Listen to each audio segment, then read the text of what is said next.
Shalom anak muda.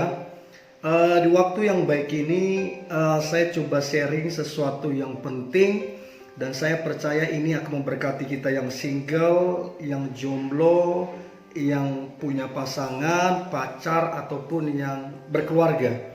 So untuk itu saya berdoa ini memberkati kita, menolong dan membantu kita sehingga kita mendapat yang terbaik daripada Tuhan. So silakan di subscribe, tekan tanda loncengnya supaya tidak ketinggalan video-video terbaru dari saya. Dan teman-teman silahkan berkomentar, nanti saya akan balas komen-komen teman semua. Oke, pasangan yang ideal. Jadi saya akan coba bagikan ini pasangan yang ideal. Jadi begini, pasangan yang ideal bukanlah mereka yang sempurna. Jadi pasangan yang ideal bukanlah mereka yang sempurna, namun pasangan yang saling membangun. Ya, jadi teman-teman yang punya pasangan, yang punya pacar, punya istri, punya suami, pasangan ideal bukanlah pasangan yang sempurna, namun pasangan yang saling membangun. Nah, teman-teman yang masih single, yang masih jomblo, dengar ini bagus. Jadi kita bisa tahu metode atau prinsip-prinsip kebenaran yang akan menolong kita. Kemudian pasangan ideal adalah laki-laki yang memenuhi perannya sebagai imam, sedangkan istri memenuhi perannya sebagai penolong. Nah, itu ideal. Jadi ideal adalah laki-laki memenuhi perannya sebagai imam, sedangkan istri memenuhi perannya sebagai penolong. Nah, apabila ini tidak berjalan dengan baik seperti seharusnya, maka pasangan itu menjadi tidak ideal. Nah, dasar Alkitab yang kita bisa pegang atau kita bisa jadikan dasarnya untuk hubungan kita kuat dan diberkati Tuhan adalah Kejadian 2 ayat 18. Dikatakan di sana, Tuhan Allah berfirman, "Tidak baik kalau manusia itu seorang diri saja. Aku akan menjadikan penolong baginya yang sepadan dengan dia." Jadi ada kata sepadan di situ. Jadi Tuhan akan jadikan penolong yang sepadan. Jadi kata-kata ideal itu, pasangan yang ideal itu identik dengan sepadan. Nah, sepadan tadi adalah yang saling menolong, saling membangun. Bukan mereka yang sempurna. Nah, hubungan yang sepadan adalah rencana Tuhan. Oke. Jadi kalau teman-teman yang masih single, yang masih lajang, kamu akan menikah dengan pasanganmu kelak yang sepadan. Karena memang itulah rencana Tuhan. Nah, sepadan di sini bukan sukunya sama, bukan. Sepadan di sini bukan sama-sama S1, bukan. Sama-sama S2, bukan. Sepadan di sini bukan sama-sama kaya, bukan. Tapi sepadan di sini artinya saling mengisi. Ini si wanita, ini si pria, mereka saling mengisi. Itu sepadan. Jadi bukan pendidikannya. Pendidikan perlu, kekayaan perlu, tapi bukan itu. Bukan juga sesama suku, bukan. Sepadan itu artinya gini, saling mengisi. Tidak ada ruang yang kosong. Dia saling mengisi. Kemudian saling menolong, saling menguatkan, dan saling memberi semangat. Nah, saya tanya anak-anak muda yang berpacaran, apakah hubunganmu itu saling mengisi? Ya, saling menolong, saling menguatkan atau memberi semangat? Atau sebaliknya, ada cuek di sana, ada yang menang sendiri, ada yang egois di sana. Nah, hati-hati. Kalau menemukan itu, berarti hubungan yang kamu jalani pasangan yang kamu punya itu tidak ideal. Sebab yang ideal itu sepadan, saling mengisi, saling menolong, saling memberi kekuatan, saling memberi semangat. Nah, itu ideal. Nah, saya coba bagikan, ada beberapa saya coba kembangin pasangan ideal ini seperti apa. Dan tolong teman-teman muda cross check lagi hubunganmu supaya kamu tahu kamu ini ada di posisi mana, di posisi benar apa salah. Dan please, begitu tahu kebenarannya, bijaksanalah ya. Ambil sebuah keputusan, bicarakan hubungannya. Kalau salah, dibicarakan, itu salah hubungan kita. Kalau tidak mau dibicarakan, ambil keputusan supaya jangan buang-buang waktu. Jadi pasangan yang ideal kalau kita mau kembangkan adalah pasangan yang dua arah. Jadi pasangan yang ideal itu pasangan dua arah, timbal balik. Itu yang saya bilang tadi, dia saling mengisi. Bukan cuman satu orang yang mengisi. Dia mesti saling mengisi. Itu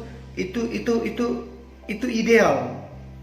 Hubungan yang saling mendengar, ya. Cewek mendengar cowoknya, cowoknya mendengar ceweknya, istri mendengar suaminya, suami mendengar istrinya. Itu ideal tuh.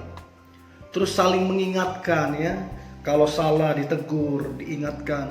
Ingat, standar kebenaran jangan diturunkan. Kalau salah ya salah. Nah, itu saling mengingatkan. Kemudian dia saling menguatkan. Jadi ada kata saling, dua arah. Kita ndak main sendiri, kita dua arah. Saling mengingatkan, saling mendengar, saling menguatkan, saling mengisi. Kedua-duanya berfungsi. Nah, sekarang saya tanya yang berpacaran, kalian berdua berfungsi enggak? Ada saling di situ, saling menguatkan, saling mengisi, saling mendengar, saling mengingatkan. Ada enggak? Atau selama ini pacarmu yang terlalu berperan, apa-apa kamu salah, apa-apa pendapatmu nggak didengerin, apa-apa kamu dicuekin. Sorry ya, itu tidak ideal. Nah, hubungan yang saling membangun itulah ideal. Saling membangun, bukan saling menuntut. Sebab kalau kita saling menuntut, tidak ada manusia yang sempurna. Tidak ada. Jadi kalau Anda berpacaran, menikah untuk saling menuntut, maka ini kebenarannya. Tidak ada manusia yang sempurna.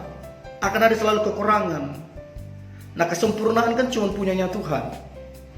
Jadi kalau kita hanya sekedar menuntut, maka hubungan itu akan menjadi lemah. Akan menjadi banyak tekanan, tuntutan.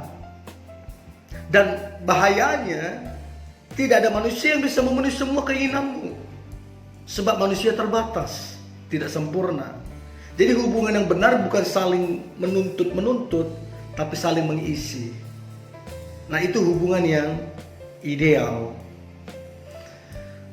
Perempuan, kalau kita baca di kitab Yohanes pasal 4 ayat 16 sampai 18. Yohanes pasal 4 ayat 16 sampai 18. Di sana diceritakan tentang perempuan Samaria.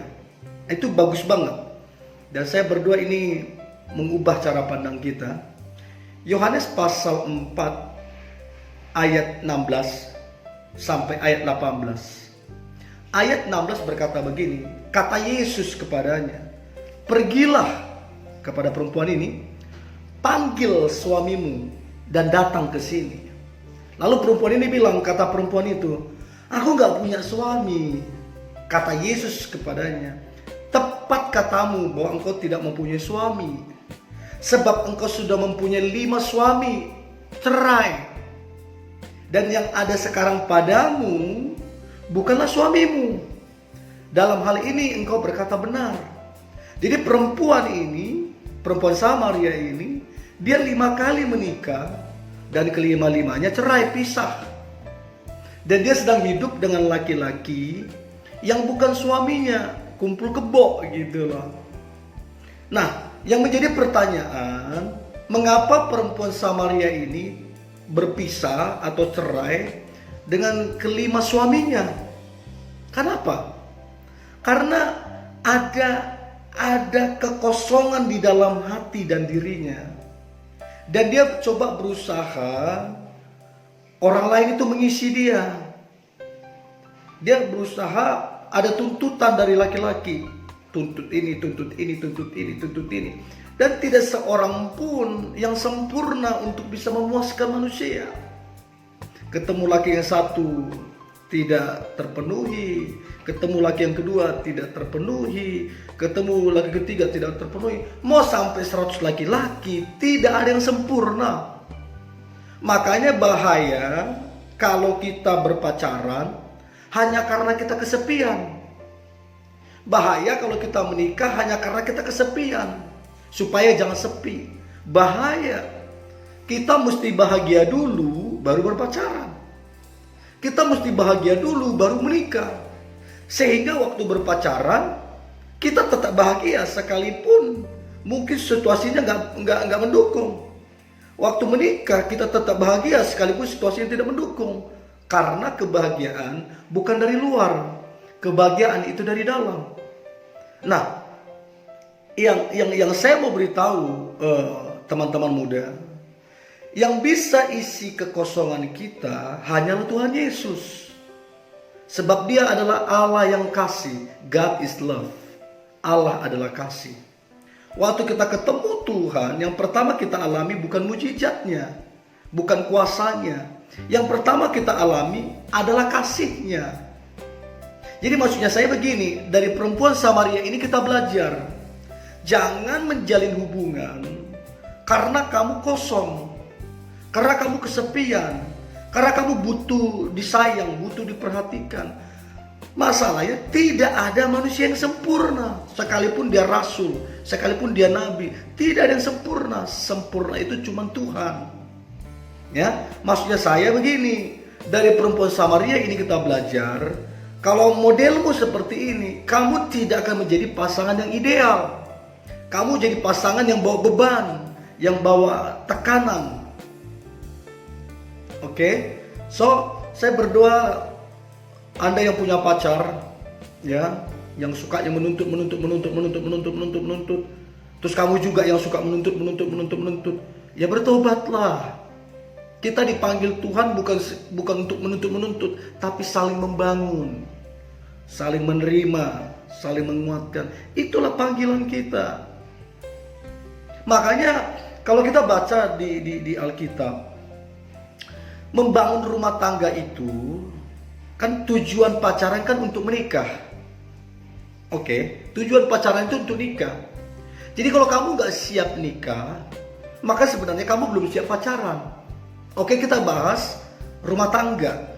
Ya, sekalipun dalam posisi ini ya saya belum berkeluarga, tapi saya singgung sedikit. Begini, untuk berumah tangga itu tidak cukup hanya cinta. Makanya kalau kita dengar banyak selebritis ya, waktu mereka cerai, waktu ditanya masih cinta enggak? Masih cinta. Masih sayang. Kalau ditanya mereka jujur. Sekalipun yang lain ada yang sudah tidak cinta lagi, tapi mayoritas mereka masih cinta. Tapi kenapa mereka cerai? Sebab begini, membangun rumah tangga tidak cukup hanya cinta. Membangun rumah tangga itu dibutuhkan hikmat dan tuntunan Tuhan. Makanya gini, bahaya sekali kalau kita masuk rumah tangga, kita belum tahu definisi pernikahan. Bahaya sekali kita menikah, kita belum kenal siapa Tuhan. Bahaya sebenarnya. Nah, jadi membangun rumah tangga itu dibutuhkan hikmat dan tuntunan Tuhan. Cinta aja gak cukup. Harus ada hikmat dan tuntunan Tuhan di situ. Makanya begini, membangun rumah tangga, ya kalau kita dengar orang pisah, orang cerai, atau saya konseling beberapa orang yang akhirnya mereka keluarkan statement, udahlah Pak, kami pisah aja. Nah, saya tanya, kenapa pisah? Jawabannya begini, sudah nggak cocok, Pak. Coba lihat, kelihatannya baik tuh alasannya. Kelihatannya baik, tapi sesat. Jadi banyak orang cerai, alasannya sudah tidak cocok. Padahal Alkitab bilang, Kejadian 2 ayat 24. Kejadian 2 ayat 24. Sebab itu seorang laki-laki akan meninggalkan ayah dan ibunya. Dan bukan bercocok untuk cocok, bukan. Dan bersatu, bukan untuk cocok-cocokan. Alkitab bilang, dan bersatu dengan istrinya, sehingga keduanya menjadi satu daging. Jadi pria dan wanita, kita dipanggil Tuhan untuk berpacaran atau untuk menikah, bukan untuk cocok-cocokan. Sebab sampai kapanpun laki-laki dengan perempuan tidak akan pernah cocok. Bajunya aja udah beda, sepatunya aja udah beda, pakaian dalamnya aja udah beda, semua udah beda, tidak ada yang cocok. Jadi kita menikah bukan untuk cocok-cocokan, kita menikah untuk bersatu. Ya, kekuranganmu menjadi kekuranganku, kekuranganku menjadi kekuranganmu, kelebihanmu menjadi kelebihanku. Jadi berbaur dia, menyatu di situ. Jadi bukan lagi cocok-cocokan, tapi menyatu di situ. Itulah panggilan kita. Jadi kita dipanggil Tuhan bukan untuk cocok-cocokan, tapi untuk bersatu. So, kalau belum tahu itu apa pernikahan, jangan terburu-buru cepat menikah. Bahaya loh, bahaya banget. Ingat ya, tidak cukup hanya cinta doang, dibutuhkan hikmat dan tuntunan Tuhan. Nah, saya catat di sini ada beberapa hal keuntungan dalam menjalin hubungan yang ideal. Ya, ada keuntungan dan ada kerugiannya kalau hubungan itu tidak ideal. Jadi kalau dia ideal ada keuntungannya, tidak ideal ada kerugiannya. Nah, sekarang saya bahas keuntungan hubungan yang ideal. Yang pertama, kalau hubungan itu ideal, maka hubungan itu mendatangkan pertumbuhan. Nah, hubungan yang ideal itu adalah hubungan yang sehat. Dan kalau hubungan sehat, maka dia bertumbuh. Ya, jadi keuntungan hubungan yang ideal adalah hubungan itu bertumbuh. Makin hari makin bertumbuh, makin hari makin bertumbuh, lama-lama berbuah, lama-lama jadi berkat bagi banyak orang. Itu ideal. Jadi keuntungan yang pertama kalau hubungan itu ideal adalah bertumbuh. Yang kedua, keuntungan hubungan yang ideal adalah menciptakan masa depan. Hubungan yang ideal adalah hubungan yang saling membangun. Saling membangun yang membawa kepada masa depan. Jadi kalau hubungan kita ideal, kita akan menciptakan yang namanya masa depan. Ya, tapi kalau hubungannya tidak ideal, tidak ada masa depan di situ. Jadi dari sekarang, apalagi kita masih single ya, masih jomblo ya, ini mesti tahu kita. Apalagi yang berpacaran mau berencana menikah, yakin tidak hubungan pasanganmu itu ideal? Dari mana kita tahu? Tadi saya sudah jelaskan, jelas banget. Yang ketiga, hubungan yang ideal itu mendatangkan berkat Tuhan. Hubungan yang ideal itu mendatangkan berkat Tuhan. Mazmur 133 ayat pertama sampai ayat ketiga. Mazmur 133 ayat pertama sampai ketiga. Dikatakan gini, nyanyian Syiara Daud. Sungguh, bayangkan itu, alangkah baiknya dan indahnya apabila saudara-saudara diam bersama dan rukun dengan rukun. Seperti minyak yang baik di atas kepala meleleh ke janggut, yang meleleh ke janggut Harun dan ke leher jubahnya. Seperti embun gunung Hermon yang turun ke atas gunung-gunung Sion. Sebab kesanalah Tuhan memerintahkan berkat, kehidupan untuk selama-lamanya. Jadi hubungan yang ideal itu mendatangkan berkat. Kenapa? Di sana ada kerukunan. Jadi kalau ideal dia hubungannya ada kerukunan, ada kedamaian di situ. Nah, kalau ada kerukunan, ada kedamaian, Tuhan perintahkan berkat mengalir, kehidupan mengalir. Itulah keuntungannya. Itulah keuntungannya. Keuntungan hubungan yang ideal, yang pertama mendatangkan pertumbuhan, yang kedua menciptakan masa depan, yang ketiga mendatangkan berkat Tuhan. Hubunganmu pacaranmu, pernikahanmu ideal apa tidak? Dan aku berdua ideal, ya. Terus kemudian kerugian dalam hubungan yang tidak ideal. Kerugian dalam hubungan yang tidak ideal. Yang pertama, tidak memiliki masa depan. Kenapa tidak memiliki masa depan? Mungkin begini, mungkin pacarmu kaya, ya, atau mungkin suamimu banyak kekayaannya, berhasil di pekerjaan. Tapi ukuran memiliki masa depan bukan uang. Buat apa punya uang tapi rumah tangga berantakan? Buat apa punya uang tapi rumah tangga penuh tekanan? Tapi hubungan yang penuh masa depan adalah hubungan yang punya damai sejahtera, punya sukacita, plus diberkati Tuhan.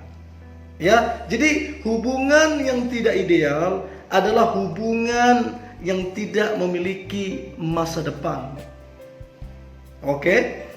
Nah, hubungan yang tidak ideal, yang kedua, di hubungan yang tidak ideal, itu banyak tuntutan, banyak tekanan, banyak kekecewaan, dan emosional sering terjadi di situ yang berujung membawa kepada dosa. Jadi hubungan yang tidak ideal itu banyak tuntutan, banyak tekanan, banyak kekecewaan, dan emosional yang bisa membawa kepada dosa. Hati-hati.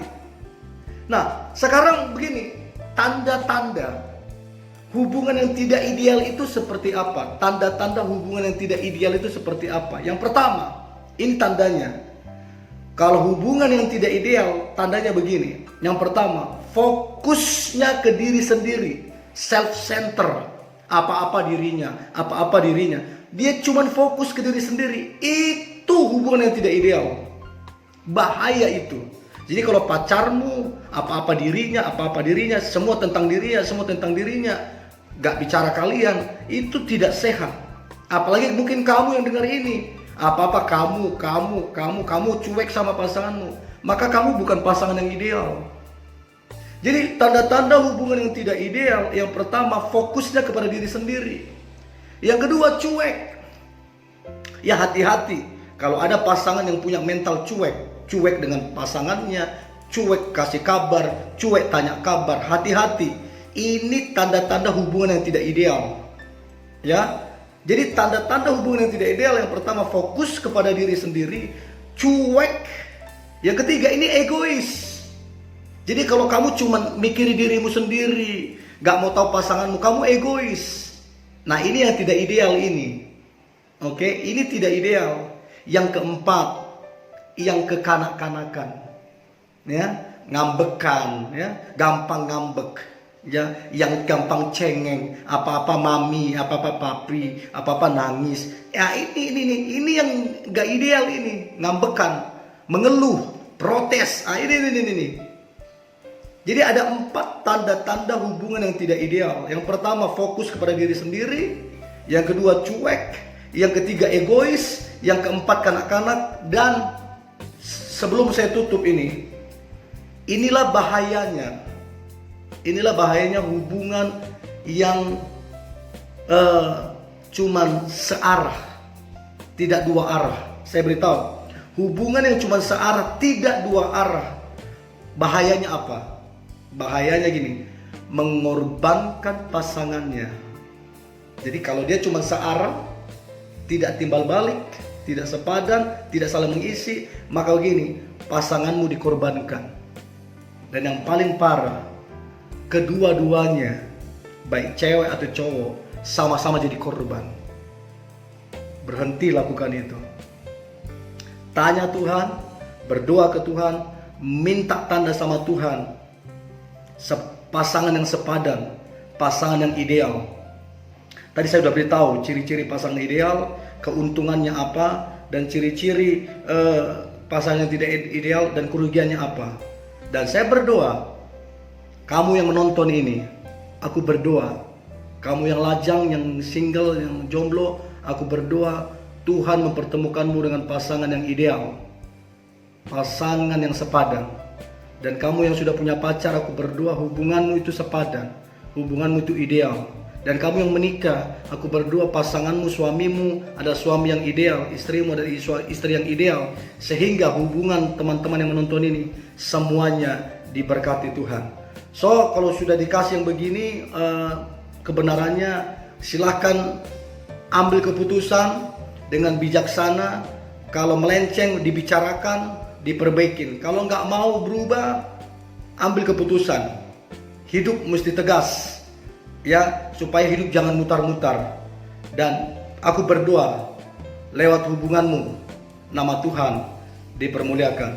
Jangan lupa subscribe, tekan tanda loncengnya supaya jangan ketinggalan video-video terbaru dari saya. Dan silakan berkomentar, saya akan balas satu demi satu. Dan yang terakhir, di video di YouTube saya, teman-teman boleh jumpain playlist. Di playlist ada judul-judul. Di playlist saya buat topik tentang dating, pacaran, topik tentang pernikahan, topik tentang jomblo, topik tentang pasangan hidup, ada di playlist. Jadi teman-teman butuh apa, mungkin ada di situ. Dan aku berdoa playlist yang ada di YouTube saya itu memberkati teman-teman semua. Tetap semangat, tetap antusias, percaya yang terbaik menjadi milikmu. Haleluya, Tuhan berkati.